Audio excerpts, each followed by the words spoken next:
Hello, Algebra 1 students. Welcome to the Absolute Value Mini-Series Part 2 on absolute value functions. So this is where we're going to get into the graph of the absolute value function. So we're going to use this slide to try to build it. So find some space in your notes here. I'm going to do it right here, okay?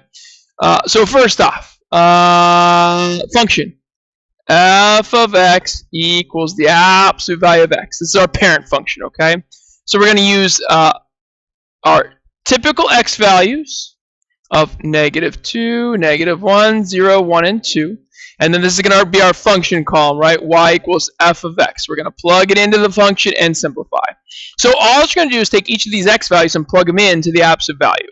And remember, when you plug it into an absolute value, it turns out to be positive because it is the distance. That number is from 0. So +2, +1, 0, +1, and +2. So here are 5 ordered pairs. And we're going to graph it, and again, I'm going to just fit it right down here. Now notice none of your y values are negative, so I'm going to kind of make the y-axis a little bit lower than normal. I am just going to go to 2 in each direction. Don't have to go down. So my vertex, right, if you notice here, there's that point 0, 0. This is going to be your vertex. So you have a vertex at 0, 0. And then to the left, I'm going to go left 1, up 1, left 2, up 2. That's going to be the left-hand side of this v, absolute value v. And then on the right-hand side, we're going to go right 1, up 1, right 2, up 2, and there's the right-hand side of this v. And here's what an absolute value looks like. Now, just like with a quadratic, absolute values have symmetry. So right down smack through the middle, going through the vertex, is your axis of symmetry, and this one just happens to be x equals 0.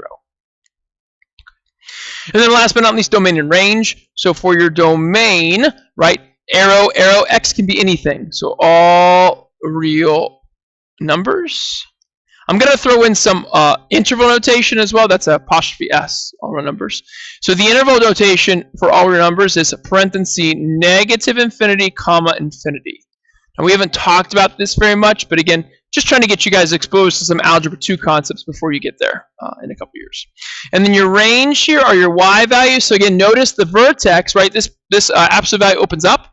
So this vertex would be the minimum, right? And it's the y value, so the minimum is y. The minimum is 0. So y can be greater than or equal to 0. And again, in interval notation, because you're going up, the lowest value is 0. And because you can be it, you use a bracket. And then comma, and because you're going up, use positive infinity with a parenthesis. There's your domain and range. Okay, so these are the important things to remember about the absolute value graph. Okay, so let's do some graphing.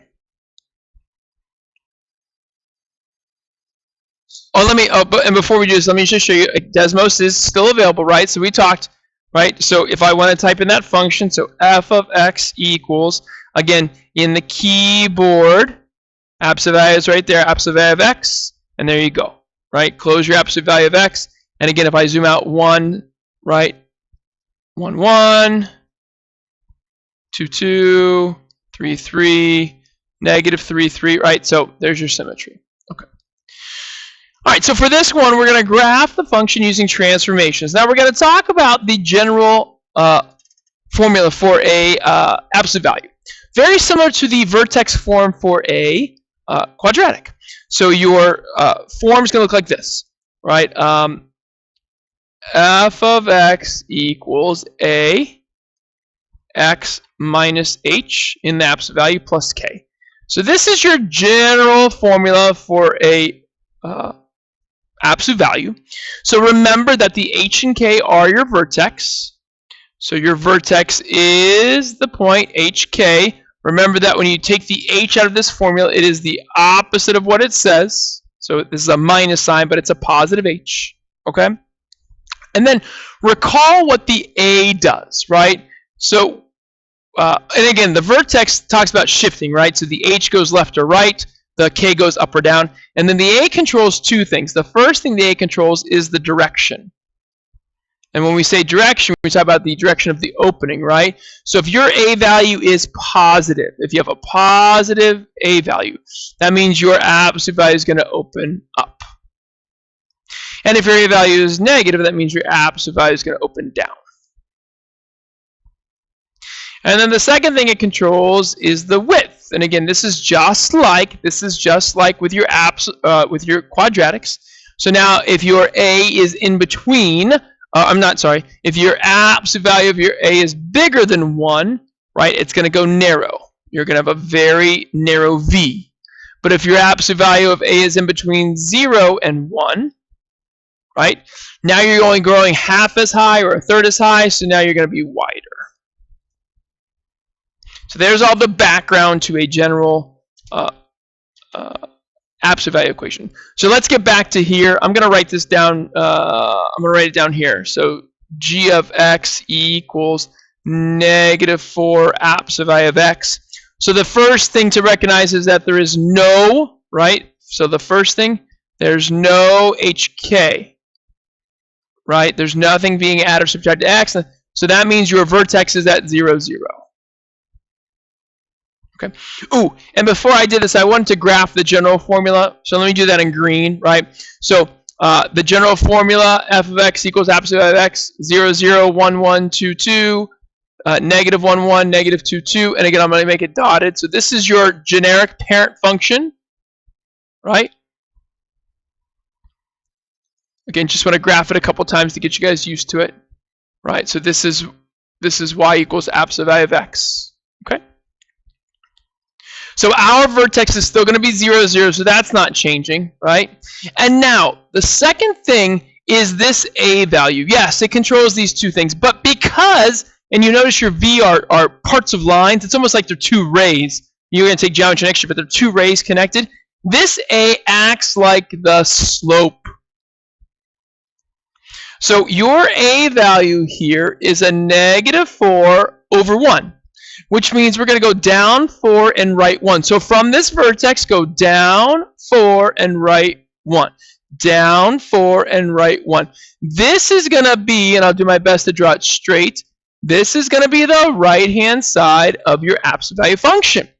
And now because the vertex is 0, 0, your axis of symmetry did not move. So your axis of symmetry is still x equals 0, the y-axis. So if this is a point right here, we just pop right across the axis of symmetry, and we have symmetrical point here, two-way, two-way, and there's our left-hand side. And that's what this absolute value graph looks like. So notice it did flip down, it opens down, and it got narrower from the green one because of that 4. Okay, now I want to talk about domain and range. So the domain of this graph is still going to be all real numbers, right? Arrow, arrow. So all real numbers.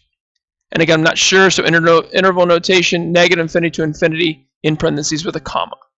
The range, now that it opens down, this vertex is a maximum. It's still a 0, but now y is going to be less than or equal to 0, right?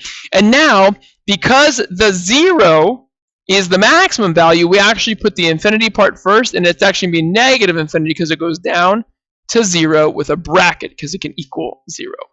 And there's your examples of domain and range. So I hope that it's the inequality version, but if not, there's your interval notation.